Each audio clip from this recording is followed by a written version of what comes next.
There.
Good morning, everyone, and welcome to the New England Federation of Humane Societies webinar, Ferrets, Ferrets, Ferrets.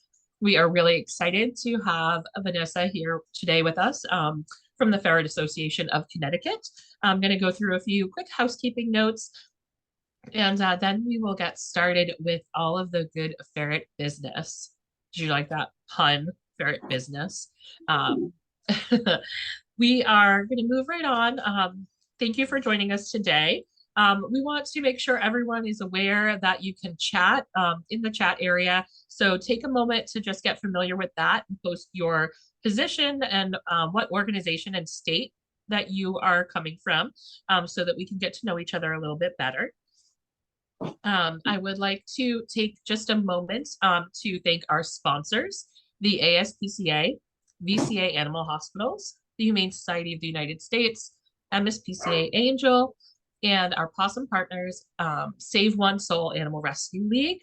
Without our sponsors, we would not be able to bring you such great opportunities like this or our wonderful leadership seminar that we had last month or the month before, and most importantly, our annual conference, which happens every spring. So thank you to those sponsors for helping us continue providing these great sessions to all of you. We do have some more webinars coming up. We are taking a break over the holidays, but come January 10th, we will be having a defensive dog handling and breaking up dog fights webinar. That'll be with Savannah Alcero from the New Hampshire SPCA. And then in February, we're going to get back with the small guys and have a session on rat care in the shelter on Valentine's Day. And that will be with Jessica Montano from Mainly Rat Rescue. And then, of course, we have our annual training conference coming up in March. We are really excited. We took your feedback and we've shifted the conference to weekdays this year. So it's Monday, Tuesday, Wednesday, March 18th through the 20th. And we'll be at the Crown Plaza in Warwick, Rhode Island once again. So keep an eye on our website. We will have more details coming up soon for registration. Keep an eye out for scholarship opportunities. And make sure that you, sign up for our newsletter if you aren't receiving it already, so that you'll get all the up-to-date information about all of our offerings.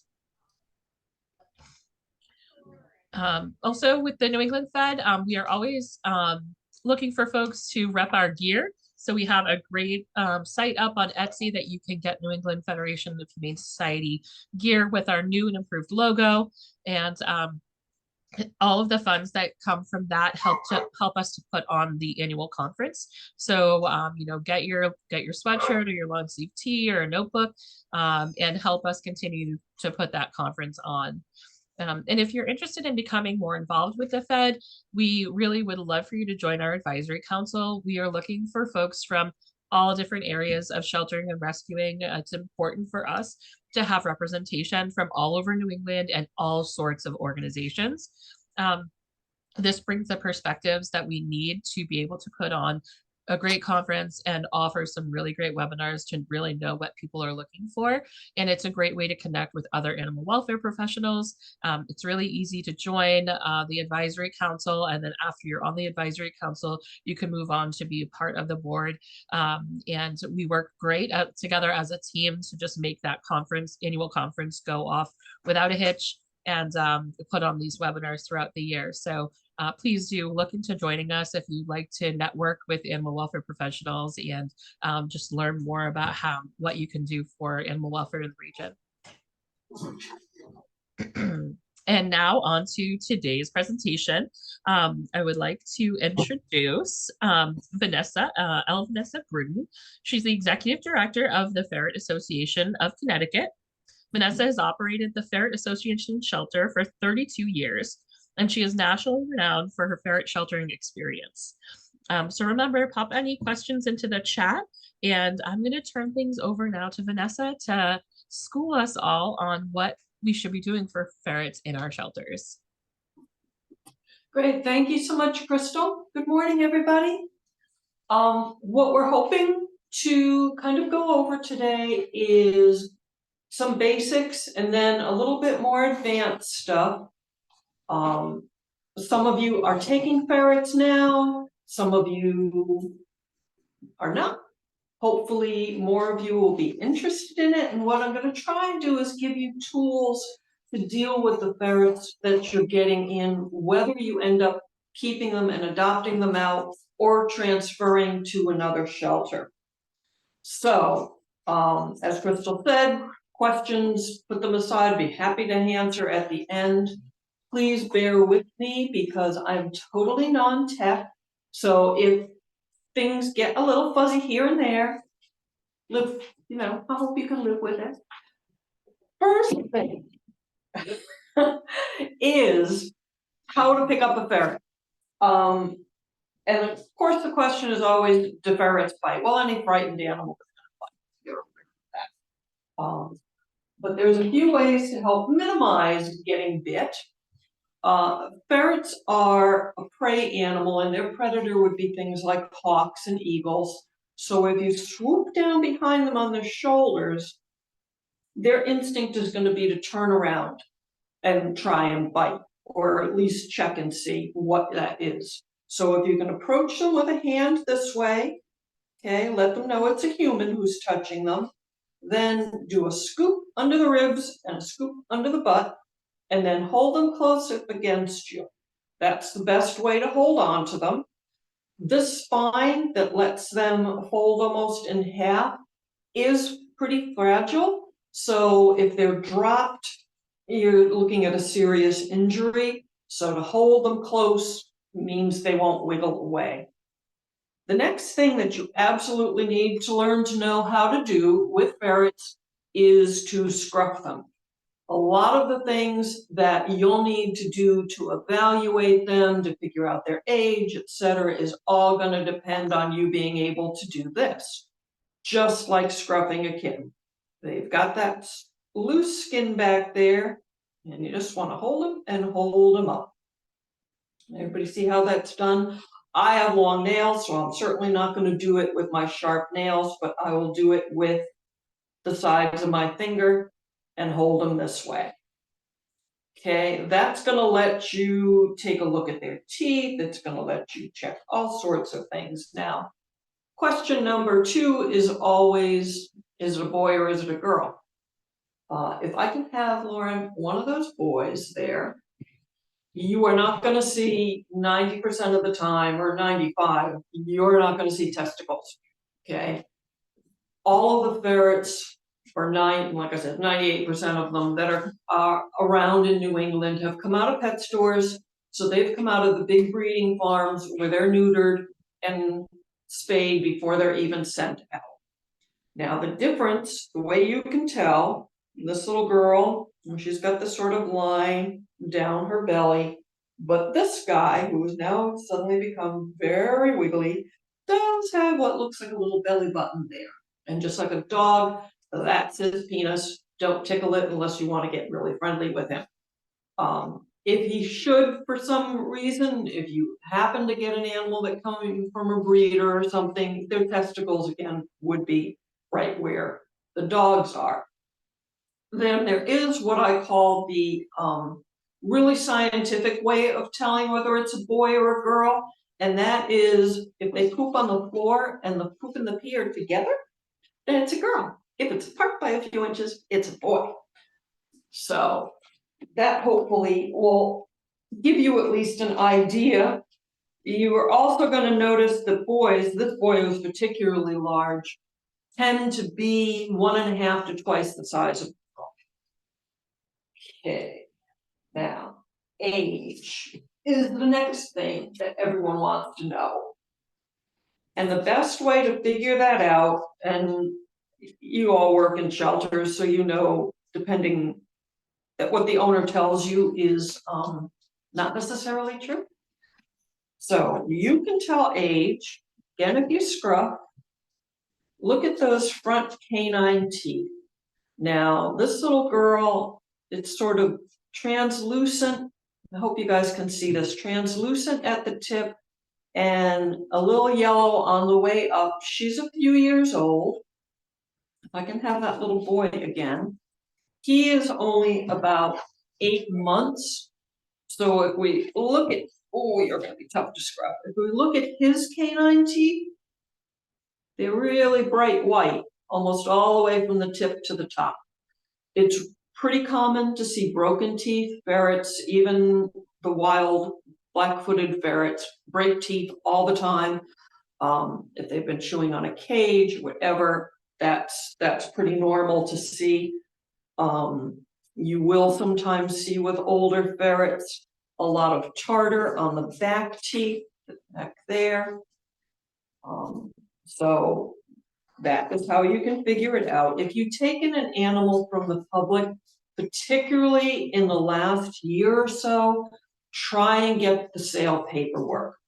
The big breeding farm did change policies last year because they had a big distemper outbreak, and they've been adopting, or they've been selling the ferrets at a little older age, and they're coming with vaccinations, and that would be on that purchase paperwork. So that's really useful to have. Oh, I know. Oh, we're wiggly. If you're taking in strays, Crystal mentioned that Lowell had taken in a few that were found outside.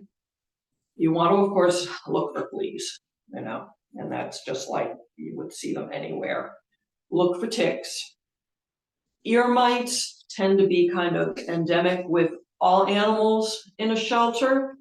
If you're going to use a topical, we tend to use Revolution for kittens because that will cover both fleas and ear mites.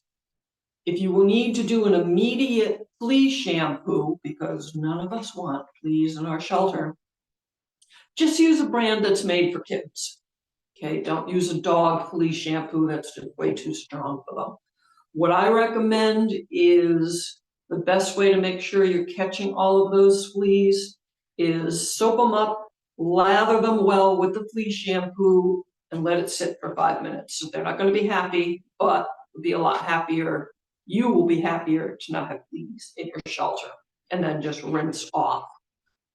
If you're using the Revolution, I would do it when they first come in, and then in another month to make sure that you've caught any flea eggs that were there. All right, ticks, you know, you just pull them off like you do a regular tick. Yes, I know, you're all wiggly. You're all wiggly. The next thing that you need to be concerned about is vaccinations. There's never been a case where a ferret has transmitted rabies to a human. Public health departments get crazy about rabies. Oh, rabies, rabies, rabies. Realistically, even if the animal's been found outside, if there's no bites or scratches or wounds, a quarantine should take care of any issues. 2 weeks. A ferret that's been inside 10 days is recommended. If they've been found outside, 2 weeks. The reality with ferrets is that if they've been out, they've been bit by something rabid, they're going to be dead before they can transmit it. So, you know, as depending on what state you are in, it will require rabies or not require. Connecticut actually does not. Rhode Island does. New York does. Not sure about some of the other states. You can check. But the more important thing from their health standpoint is to get them a canine distemper shot ASAP. Canine distemper is what they will catch, and if you have a situation where you have a pound or you have a large facility, you know how it can transmit between dogs. It'll kill these guys. Just kill them. There's really no help for it. And it might not show up for 3 weeks. So that's a longer incubation period. The safest bet and what we learned to do is simply give them a canine distemper shot ASAP. Lauren, would you mind grabbing me from the refrigerator the Novavax vial? There is an approved canine distemper vaccination. For rabies, you use IMRAV just like you would cats, dogs. Everybody uses IMRAV. For ferrets, what we use and what a lot of the ferret shelters use is a puppy vaccine. There used to be ones that were strictly canine distemper only. They really have stopped making a lot of those, but we use the ones for puppies that have the least amount of additives in them because they're not getting parvo, they're not getting, you know, all of these other things. So we're using Novavax DPV is the actual brand. Try and get this kind of close. Can people see that at all? I'm sorry, I took the label off of this one because I use it.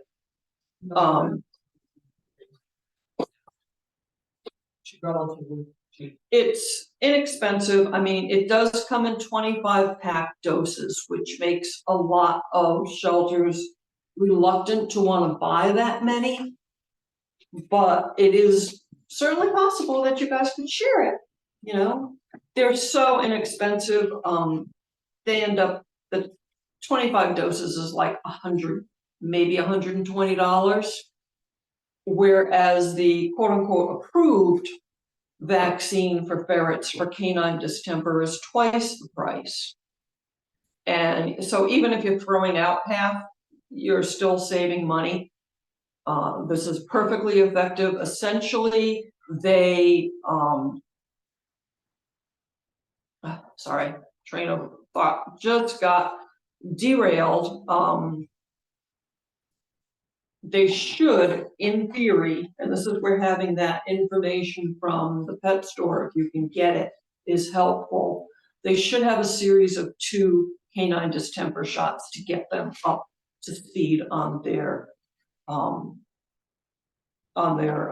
ability to knock them down with it. Hi, Vanessa.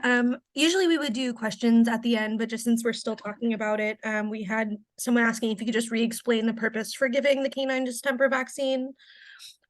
Ferrets are very susceptible to canine distemper, and it is pretty much 100% fatal. 3 weeks. So you really need to do this obviously, if you've got canine distemper in your shelter, you've got bigger problems, but don't let the ferrets stay there. Get them out, it'll kill them. And it's not a very pretty disease. So 3 weeks in between shots will get their immunity up to par, and it's not 100% effective. No vaccine is, but it's going to protect them as much as possible. They don't need they don't need feline distemper. They don't catch that. That's not at all an issue. The one thing that you do need to watch out for if you have ferrets in your shelter and you bring in others is ferrets catch the human flu. They also catch all sorts of other little flu viruses and similar types of things that they will pass in between each other, and you won't get affected at all. And yes, ferrets actually can get COVID. They've been used a lot in COVID research over the past few years. They are always used in flu research in the medical community all the time because they're so susceptible to it. COVID doesn't seem to actually bother them very much. They get it, they sneeze, they cough, and then they're fine. The flu with an older ferret could cause some issues. You know, again, they're going to sneeze, they cough. So if there's a flu virus going around your shelter, going around your community, just make sure anyone coming in washes their hands well and isn't handling the ferrets and putting them in their face, which hopefully you're not really doing anyway. Some of the viruses that they can pass to each other, again, you'll never know that they have it until you see suddenly this vile green diarrhea coming out of them. And it can cause intestinal upsets. Not anything to freak out about. You just need to watch that ferret, make sure that it's still eating okay. If you need to, you can do a little supplemental food. Ferrets love soft, mushy stuff, so you can take their food, mash it up in some water, cook it a little bit, and get them eating that. And you can usually pull them through that quite often without even a vet visit. If it does get debilitating, some antibiotics from your vet will take care of that or food. So, but one thing I do suggest, and this actually was done by the MSPCA years ago, who used to have their ferrets in a big pen, just loose, is to microchip. Microchipping is great. It's really good to check the microchip when the animal comes into you. We microchip all of our ferrets. Some ferrets that have gone to research facilities have also been microchipped. So give a scan. The chip that I like the best for ferrets is this one called nanochip. It's smaller than most microchips that you can use with dogs. So a good vet or a good vet tech can implant this without anesthesia because it's got that smaller size. The other thing I like about this, they're really cheap. There are 10 of them for $40 with free shipping. They also allow you to register yourself as a secondary owner on the animal on their website. If the owner wants, sure, they can register, they can pay the $20 a year to, get whatever services they might get. But the animal is at least registered to you. And that way, if an animal you adopt out shows up in another shelter, you can go back and track and say, hey, who did I adopt that ferret to? And in my case, I say I will hunt that person down and kill them. But unfortunately, we have seen cases where people adopted from other shelters and brought the animal here to surrender because they were too embarrassed to bring it back. The microchip is great. It will give you ID inside your shelter, and it will give them ID permanently. If you get ferrets in that all look alike, which we frequently do, you can solve that problem with a little dog grooming spray. That's a great temporary solution to go, this is ferret A, that's ferret B. It'll last quite a while, and so they have a pink spot. It's cute. It's not going to hurt them. Okay. Let's see what other things here to over. Housing. All right. Here, Lauren, I'm going to give you these and ask you for the food and water bowl. Yeah, any food. So everybody uses water bowls with small animals, and I understand when you're caging animals, a water bowl might be optimal. I'm prejudiced against them. I've seen some come in completely disgusting, filled with algae. And my feeling is that if I can tell the difference between a glass of water that's been sitting on the counter overnight and one I just took out of the tap with my lousy human taste buds, imagine how a difference it makes for them. People have this unhappy inclination to walk by the water bottle and go, oh, it's full, so it must be fine. Not necessarily. It could have jammed. Those things are made in China out of plastic that you don't probably want to know what's in. But a nice heavy-duty ceramic bowl will give them nice fresh water, and you just clean it every day. If you have cages where you're having problems with them throwing it around, they do make stainless steel bowls for food and water that you can clip to the side of the cage. Because my ferrets aren't caged here, they just get a bowl and then they get a nice stainless steel bowl with their food in it. Yeah.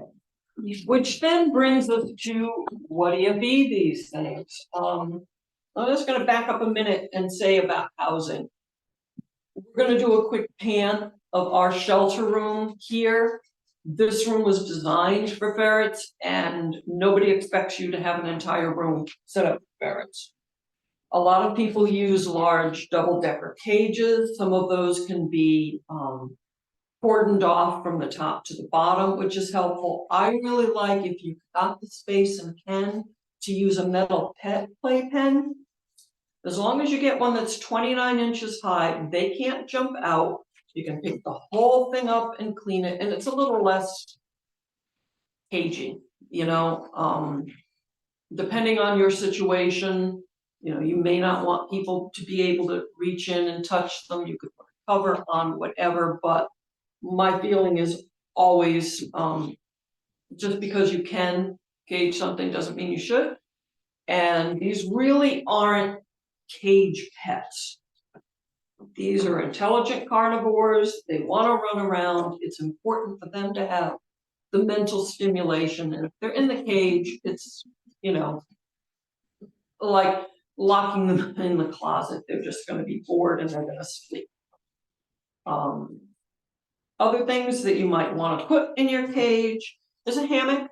They love to hang in hammocks. Sleep sack, which is just a pouch they can crawl inside. For bedding, I recommend strongly against any of that kind of fiber stuff on the floor.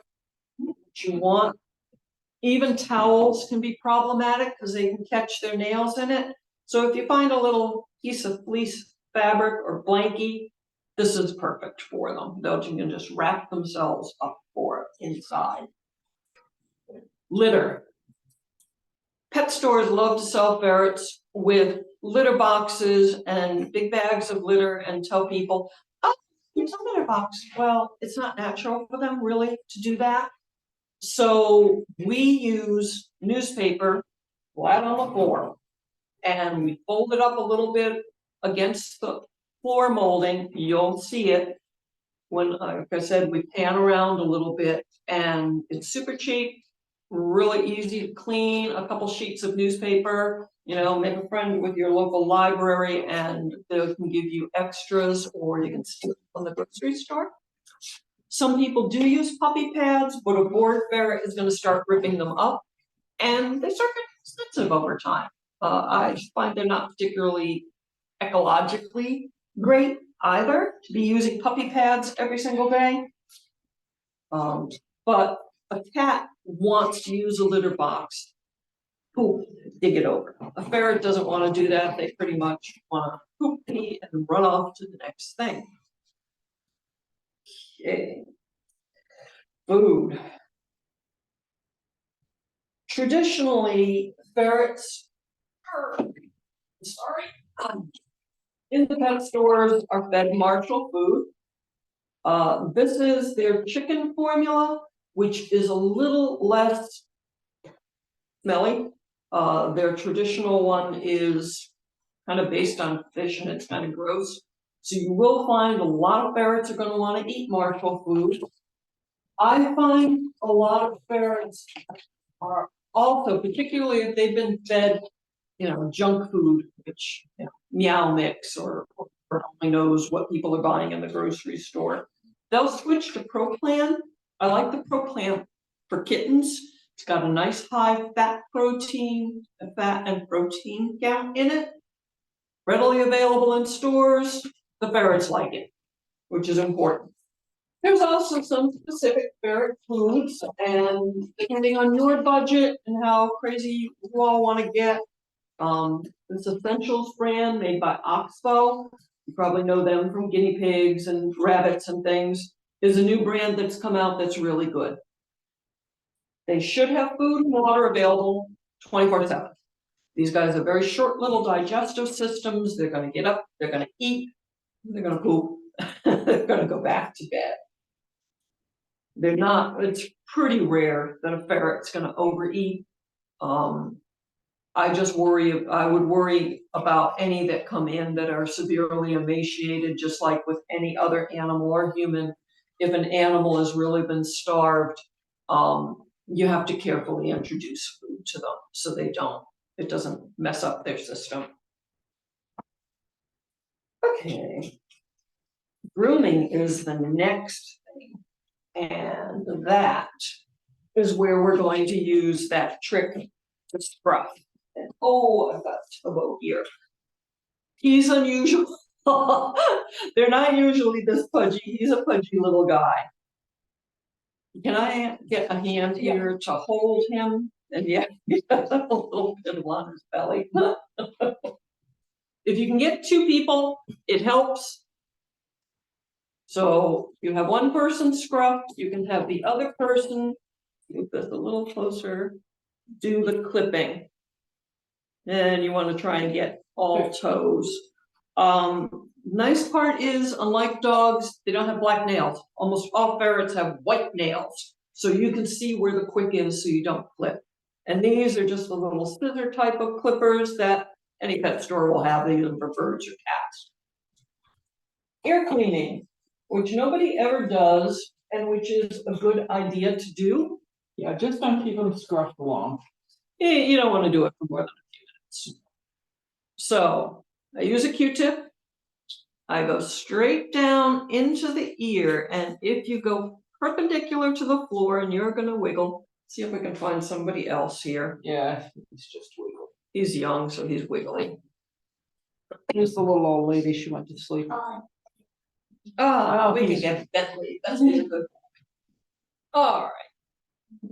Oh, and he's got nice, great big ears. So you got to go perpendicular to the floor. Any kind of ear cleaner on the Q-tip is fine. This one is dry. And then scoop out, and that's where your crud will be.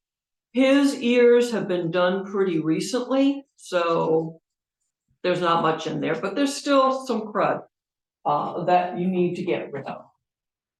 The other thing that's a great thing for you to teach adopters to do is their teeth.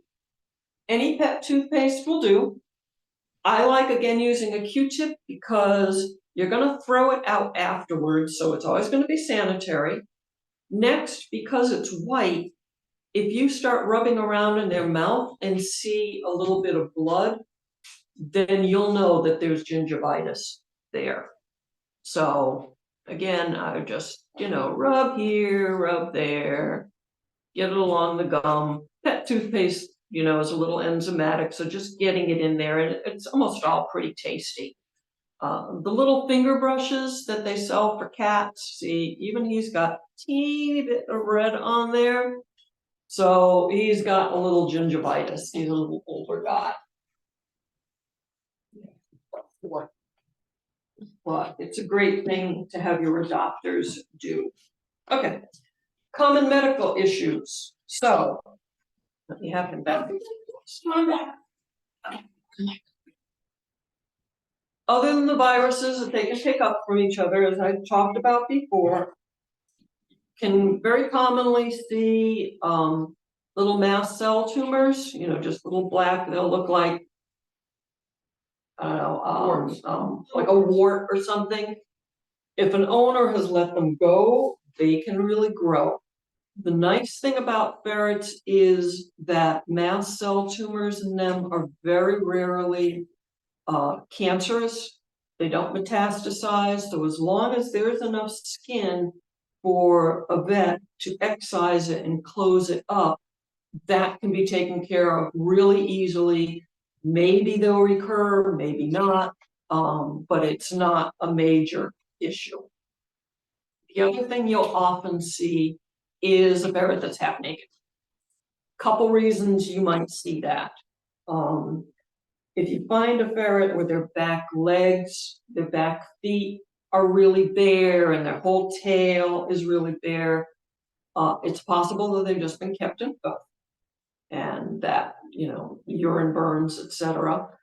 If you get a ferret in that has thin hair and is really losing it right here at the base of the tail, and it's kind of moving up and moving down the tail, that's a symptom of adrenal disease, which is very common in ferrets.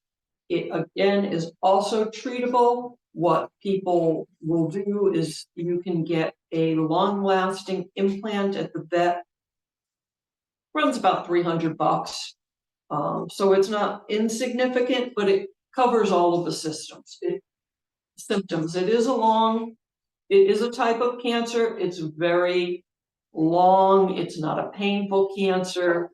Getting the melatonin implants, and the brand name on that is Superlorin, will take care of the symptoms and the ferret will be fine. Another issue that's common, particularly with older ferrets, is tumors on the pancreas. And I do have someone who bangs at the door. We think that he is auditioning to be the drummer in Spinal Tap. This insulinoma is what they call the tumors on the pancreas. What it will do is cause low blood sugar. It's very similar to diabetes. We do have information on some of these things, particularly the health stuff, on our website, which is ferretassn.org. That can be handled. You'll find things like the ferret just totally passed out, difficult to rouse, or it having trouble walking. Drooling is an issue, not rabid, usually low blood sugar. Here's where making that softened food can help. You can give them a little bit of that. You can give them a little sugar just to pull them out, and then they need the protein. I use a lot of these little plastic sauce cups. This is pretty much a full meal for a ferret. So if you take that Marshall food, you soak it in some water, heat it up so it's nice and yummy and smelly, and give them that. That will help pull them out of any kind of issues if they're having that. And then you can talk to a vet. Long term, usually I prefer using food to control the low blood sugar issue as much as possible before I move on to prednisone, because long term, I'm sure you know that has issues. Okay. Let me see. Pairs, buddies, and enemies. Not all ferrets get along. Some of them get along wonderfully. Some of them will like ferret A, tolerate ferret B, and absolutely freaking hate ferret C. So watch that. Ferrets do bond with each other if they've been together. And we would highly suggest, if you get a pair of ferrets in that's been together 2 or 3 years, I mean, you can watch them with the others and see how they act, but try and place them together as well. They will get depressed without their buddy, or if their buddy passes away. So it's healthier for them. It's just kinder to try and place them together if you get a pair.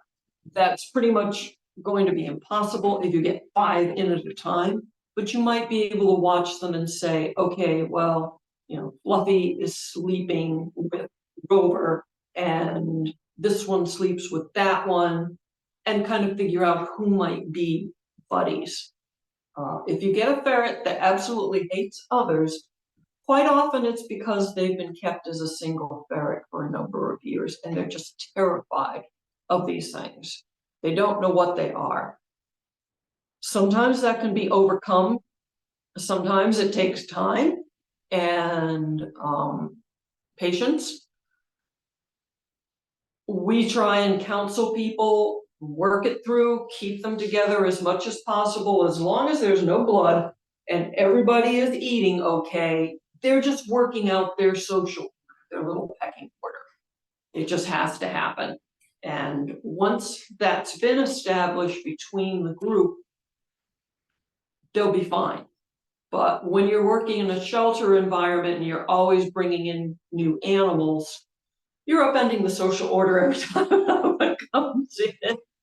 So if there's a lot of yelling and shrieking and hollering, ignore it as much as you can. Again, if there's no blood and they're all eating, they really are fine. They're just working it out. Okay. Toys. Now, if you can hand me that newspaper, Lauren. Ferrets love toys. It's one of the adorable things about them. They will play with practically anything. This has been some packing paper for my most recent Amazon purchase. They would have a great time hopping up and down and running all around it in this. And I'll throw it down when we do a pan of the room so you guys can see them all interacting. There are a dozen, or at least 10 ferrets in here, but it's getting a little later in the morning, so they're all kind of passed out. They were busy when cleaning and they were running around.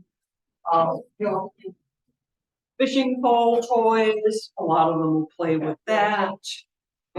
Cat toys, baby toys. They love to steal things and put them away. I have one that, they're very eccentric. Ferrets are eccentric animals. I have one that loves to steal blankets. So I will have an oldie sleeping in a bed, and poor little thing, I will find her shivering because Lydia has stolen her blanket, put it under the coffee table. Why? I don't know. It's just her thing. Beware of toys that have anything that can be chewed off. The only kind of rubbery toy that I like for ferrets is a really small Kong. And I'm sure you're familiar with Kongs from working with dogs, but they do make little mini ones, and they're pretty sturdy.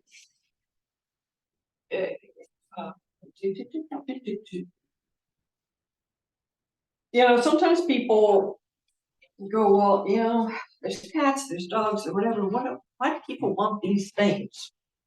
And it's hard to explain if you haven't lived with them the appeal of a ferret, because they are really entertaining. This is not a rodent. This is not something that just lives in a cage all the time. They're interactive, they're intelligent, they love to play, they love to explore. That's where the word ferret comes from.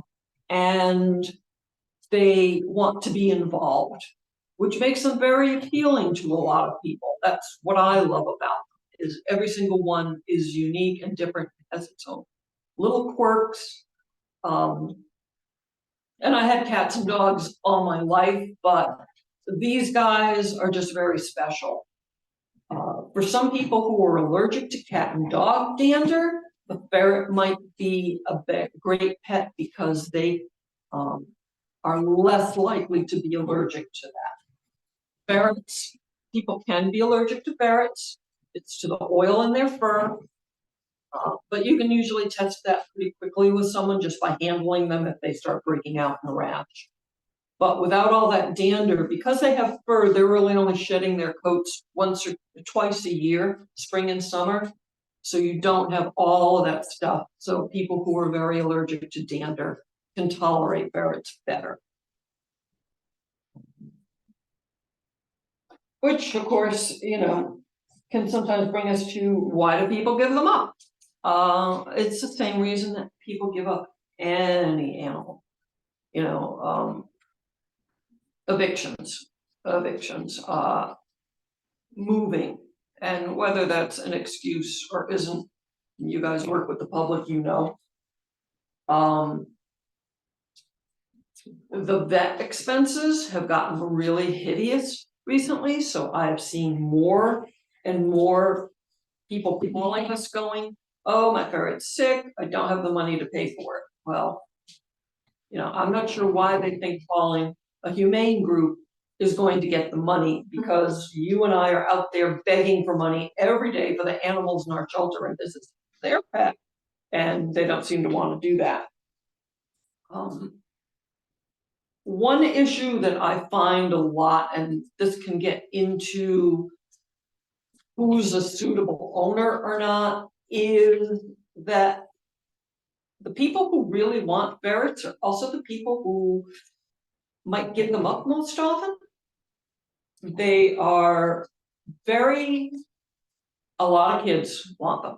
A lot of parents want them for their kids because they think, oh, starter pet, which anyone who deals or loves guinea pigs and hamsters and things like, or bunnies, thinks the term starter pet, you know, that'll make the hair on the back of your neck just rise up. So they're not a practice pet. But unfortunately, there are a lot of parents out there that imagine that their 8-year-old is going to take complete care of the ferret, which you and I know is not going to do. So we do see a significant number of animals given up because, oh, my child won't take care of it. Well, I don't know what you expected this child. Another big wave that we often see is at the end of the summer. It's the teenagers who head off to college, and mom goes, well, she can't take these pets and I don't want them. And quite often I'll ask the mom, well, how old is the ferret? A year. So you didn't know a year ago that your daughter was heading to college?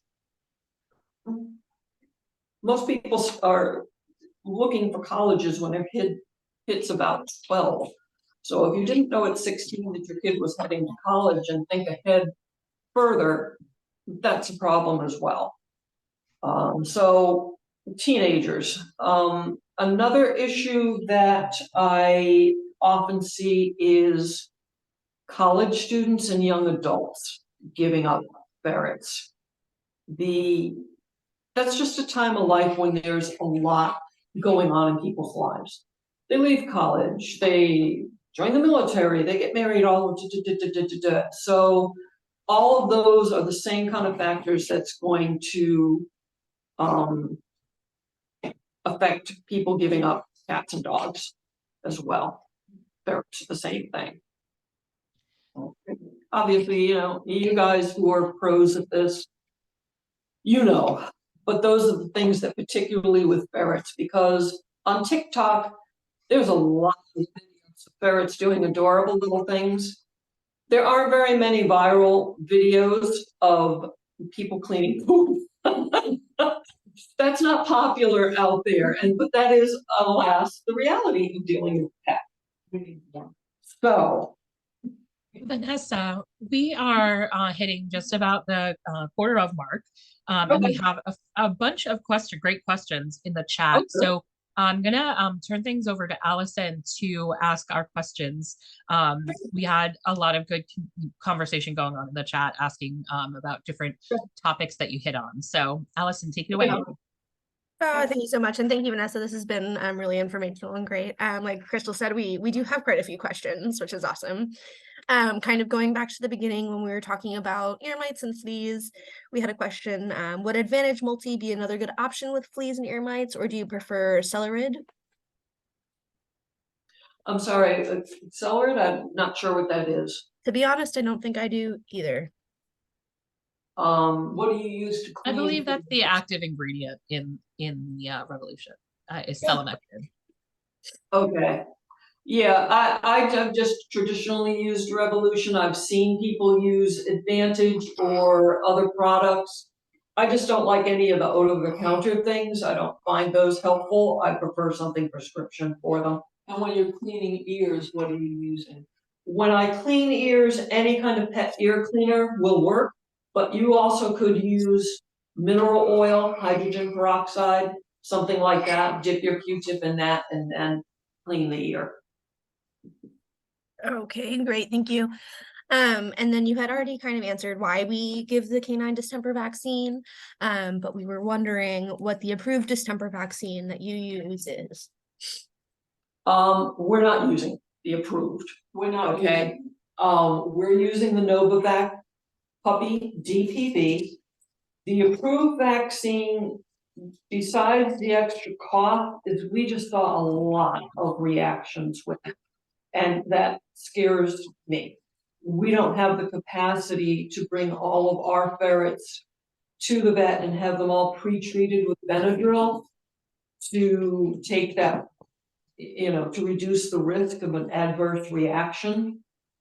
Obviously, any animal could have a reaction to a vaccine. With ferrets, it can go anywhere from just some little upset stomach or some diarrhea to like flat out and bloody diarrhea. I've had really good success with the Novavax. If I can interject, this is Ann Gruden. I'm ex-president of the Ferret Association. It's our understanding that the primary breeders, like Marshall Farms, are using mink vaccines for ferrets in their breeding facilities. And the suspicion is that maybe what's causing reactions with the approved vaccine. We don't know. The data is not out there. But again, when you're going to a vet office and you have a vet doing the vaccines, that's different than when the shelters are doing the vaccines. So I guess a personal question, at a lot of our shelters, I know here at the MSPCA, we do have access to Benadryl and stuff that we pre-treat our ferrets with before we give our routine and stuff. So if you do have access to Benadryl, what would the approved distemper vaccine be called? I think it's, what's the name of it? it's on Furvac. I think it's Furvac. yeah, I think we have it on our website. I think the name of it is out on our website. And I'm sure your vets know what it is. You can ask any vet, any of the shelters that are vaccinating ferrets can ask their vets. They know what the vaccine is. There's only one. There's not a secondary one out there. Great, thank you. Okay. Moving on to a question about diet. If we're subbing kitten food in for ferret food, the question is, does it have to be grain-free or is that a myth? No, you do not need grain-free. We recently went through a nutritional seminar, and if anything, unfortunately, the grain-free diets tend to have pea protein in them, which is the same as with dogs causing issues with kidney and bladder stones. It's great if you can use a couple different types of foods. I mean, I actually mix the pro-plan food with some grain-free. You can supplement with some dehydrated cat foods that are bunny or chicken. That's all fine, but grain-free is not necessary. Anybody, and there are, God help us, food people on the internet who will insist if you're not feeding your ferrets raw diet that you're killing them. I am not going out and conking little mice over the head to feed to my ferrets. So kibble is fine. Kibble is fine. Right. Do ferrets require regular coat grooming or bathing? No, really they don't. I practically never wash the ferrets here. What I do wash all the time and every week is all of the stuff that they're sleeping in and playing in. Because they've got fur and it's got a lot of oil in it, anything that they rub up against is going to start picking up ferret odor. So it's not necessarily them, guys, it's all of the stuff that starts to smell. So if your floor, you are able to sanitize that. If you keep all those beds clean, that's why I don't like those shavings, because you know, they pick up odor as well. Consider this, fur coats were never washed. Fur coats were always dry, basically cleaned with dust. Fur, you don't wash fur, you don't take it outside and launder it. And that's the same thing that happens with animals that are fur-based.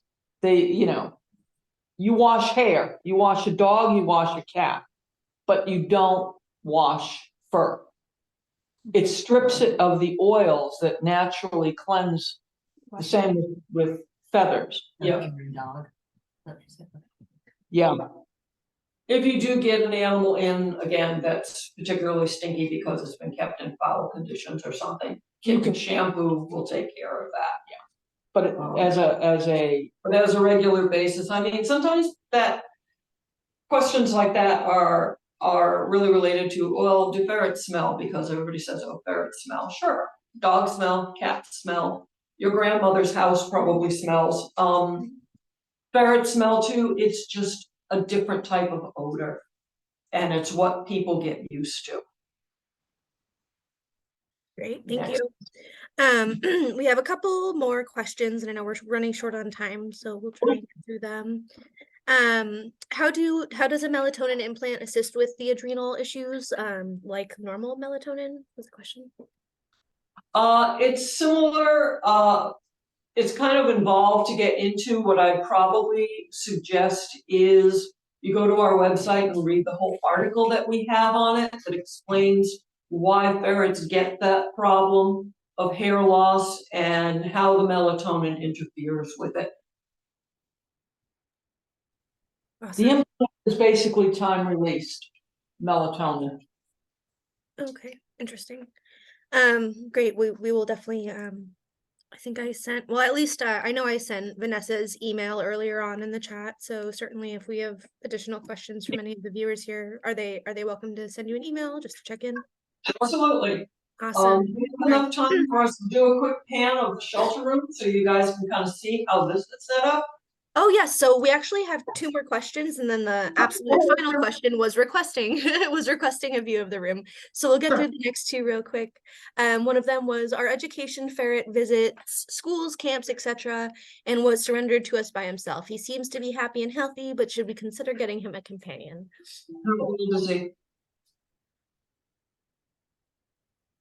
How old is the ferret? Oh, that's a great question. To the viewer who asked that, let me see. I believe it was Adriana. We could say this. I would recommend that you ask the ferret. So bring the ferret somewhere and let him or her decide. Let them interact. Make sure he's vaccinated, of course. But ferrets can be very, very fussy with respect, as Vanessa was saying, very, very fussy with respect to who they want to live with. So it might not be an instant marriage. The other consideration I would have with bringing a ferret to schools and things is be aware of that they could catch the flu. Yep. So you want to have people washing their hands. Children tend to be a little less of a journey. Yes. Okay, great. Question. And then the last question, and then you can certainly give us a little tour of your ferret room. Can you talk about potty training ferrets that might not be inclined to go to the bathroom consistently in the same area?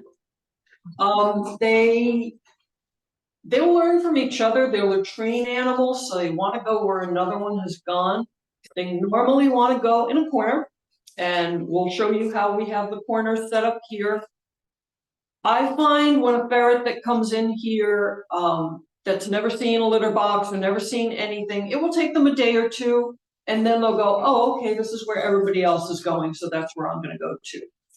They're all individuals. Some might be a little piggier than others. Had I invested in the Bounty Paper Towel Company many years ago, I'd be far wealthier today. But they're never going to be 100%. They're not going to be like a cat. They will not go running across the house to go into a litter spot. Every room that they are in, you need to have litter spots in them. Yeah, they are raised in cages with no litter boxes by the big Yeah. breeding farms. So they don't know what those are. If they were raised by a breeder and left with their mothers long enough, they would have known. Unfortunately, they're not. Anything else that I can help with? That was absolutely fantastic. Thank you so much for answering our questions. And I think what a lot of people are, looking forward to seeing is your setup. So thank you so much. Let's see, let me do this, excuse the bounce while I undo this. The one thing while Ann is panning around that I kind of want to say to people is, Oops, if the banger. if you take away from this that, Ferret Association is a wonderful place to send ferrets, and we can send all our ferrets there, then I fail. The reality is, I've been doing this for going on 33 years, which literally is half of my life, and I cannot keep doing this. It's taken a toll emotionally, financially, physically, certainly, and I would like to not. Throw the paper. Oh, they're all asleep. You guys who are running regular shelters need to really think about who your competition is sometimes to adopt out animals. And for cats and dogs, maybe it's the neighbor or this or that, but these little guys, it's a pet store. If you're able to offer to people who mostly do want to adopt a variety of animals in your shelter, then maybe the person who comes in who's wanting a boxer but who lives in a studio apartment, you can dissuade them by going, here's this interactive little animal that you can have that will fit in your studio apartment. And kind of broaden your horizons a little bit there. And help the public not go to Petco to go buy their animals. These are the latrines that they tend to use. Yep. So We actually newspaper in the corners for them. And we buy newsprint paper. The newspaper. Here, CD. Can you move the phone just a little bit so we could see that corner again? We didn't Okay. see down low enough. And then just back up low. There we go. There's where they tend to go in the little corners. You'll see most of the four corners are covered. Some do not necessarily go into the corners. They will go up against the cabinet. They pick. So I'm gonna wake up a few of them. They just play a little bit. We used that's a distraction. We've used children's bouncy toys and made it into a hammock. Those things are wonderful. We're hitting tag sales to find them. Lawn ornament. They use that as a bed. Anything new and different, they're Yeah. gonna explore, and it's gonna give them a lot of mental stimulation. They can pretty much else. Vanessa and Anne, I just want to say thank you so much for presenting today. Okay. I think this was so much fantastic information, and I really appreciate your doing this for us. We're going to wrap up for today. Okay. And I want to encourage everyone to visit the Ferret Association website, which we shared in the chat. And also you can come back and view this again if you feel like you need a reminder of something or you missed something. I know I always get more information